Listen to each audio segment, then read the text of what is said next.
The wife directive number 4. The marriage questions. Hello everybody, I'm Jim McCotter. Welcome. In 1 Corinthians 14:33 through 35 it reads, quote, "For God is not a God of confusion, but of peace. Women should be silent during the church meetings. It is not proper for them to speak. They should be submissive just as the law says. If they have any questions, they should ask their husbands at home, for it's improper for women to speak in church meetings." End quote. In the New Testament, God specifically addresses women in church meetings in 3 different places. In each place, God addresses a different issue with women. First, in 1 Corinthians 11, verse 2 through 16, it's clear that all men and women are, quote, praying or prophesying in church. End quote. It even explains how they should do it. Number 2, in 1 Corinthians 14:34 through 35, this is the verse above which we just read and we'll look at closer in just a minute. Number 3 is 1 Timothy 2:12. God says, quote, "Do not allow a woman to teach or exercise authority over a man, but to remain quiet," end quote. There is no conflict with liberty for women to pray or prophesy in churches, as 1 Corinthians 11 clearly states, versus a woman to be silent in church, as 1 Corinthians 14 and in 1 Timothy 2:2.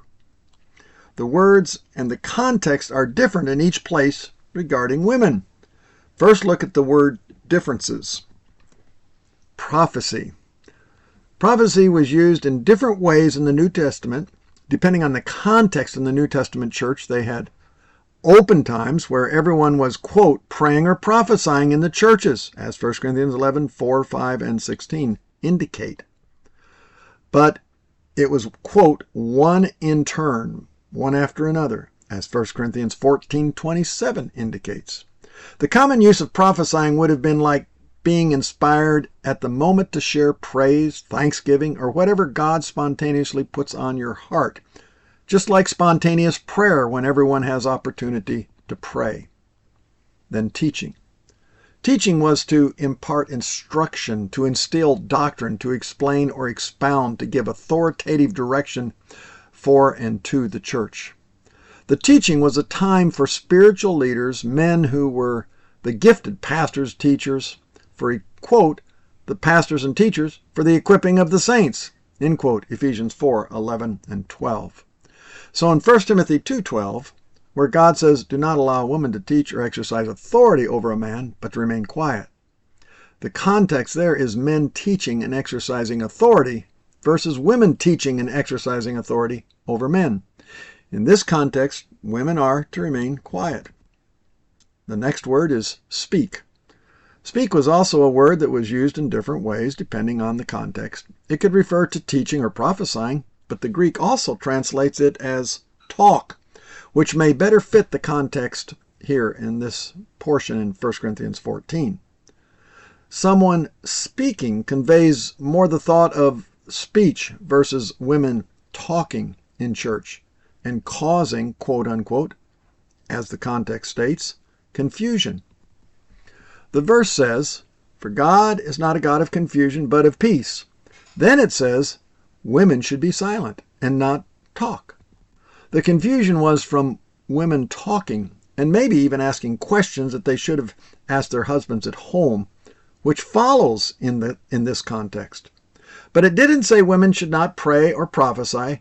After all, he just told them how to pray or prophesy in church 3 chapters earlier in chapter 11. Context is always the first thing to look at for scriptural clarity.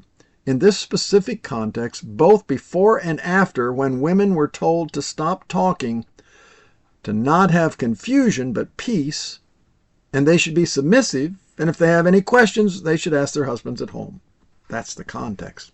If one interprets these 3 passages in context, they all harmonize. Most look at these verses in reference to church. But in 1 Corinthians 14, there it's amazing insight for how a wife can affect her husband, their marriage, and her family. This verse said that wives should be submissive to their husbands.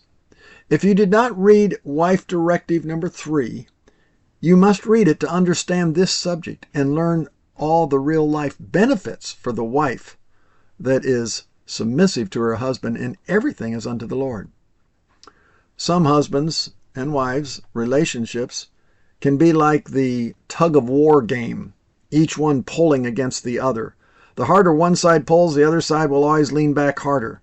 But if one side lets go, what happens? The other side falls over, or they will immediately lean forward toward the other side, the other person. Wife, when you don't resist your husband, he will stop leaning away from you. But if he sees you truly have an eager spirit of submission, that will even attract him, unlike anything in the world. There won't be anything he won't want to do for you. Now, in this scripture in 1 Corinthians 14, it's interesting to note that God did not say to go ask the pastor your questions, nor did it say go to the women's Bible study leader and ask her. No, God said, quote, women should ask their husbands at home, end quote. Pastors and many women might know scriptural answers far better than many husbands, but God makes it clear that he wants the wife to not look to them, but rather look to their own husband as her head in all things, including all spiritual things. Far too often, the wife has time to go to women's groups where she becomes the so-called theological, spiritual theologian for the family and for the children and for the husband, soon unseating her husband as the spiritual head in the home. Rather, she should be the example to her children of looking to her husband, their father, as the spiritual leader and head, not the church or any other man or woman. Wife, do you get this? Do you realize how you can build up your husband by looking to him as your head and asking him sincere questions? Go home, ask your husband questions. Stop telling God's ordained head for you what he should think, but rather, God said, you ask your husband the questions. When a wife understands and believes that God has ordained her husband to be her teacher, according to 1 Timothy 2:11 and 12, and then begins asking her husband all her questions, she will then experience and enjoy a bonding with her husband that God ordained her to have from the beginning of creation. In doing this, she becomes a spiritual stimulus to her husband's spiritual growth, maturity, and leadership. She will be surprised at the results this one thing can do to impact her marriage and family. It can be degrading and undermining to a husband if he sees his wife looking to any other person more than himself, even for her spiritual leadership. Though some husbands might say that it doesn't bother them, in most cases, down deep it does. But if it really doesn't bother them, then they are shrinking their God-given leadership responsibility. They're shrinking back from that. And the wife needs more than ever to be this way towards that husband, to ask him questions.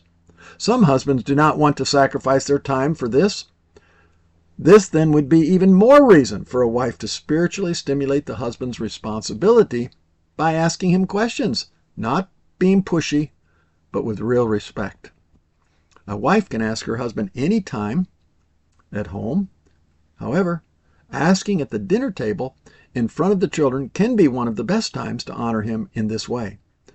Her example will not only increase her husband's spiritual maturity and leadership, but it will also cause her children to grow in their honor and respect toward their father. How important that is. The wise wife learns what, when, and how to ask her husband spiritual questions at home. Not just to learn herself, but also to help build her husband and children spiritually. Nothing is more important than that. To close, 1 Corinthians 14:34-35 says, wives should be submissive, just as the law says. If they have any questions, they should ask their husbands at home.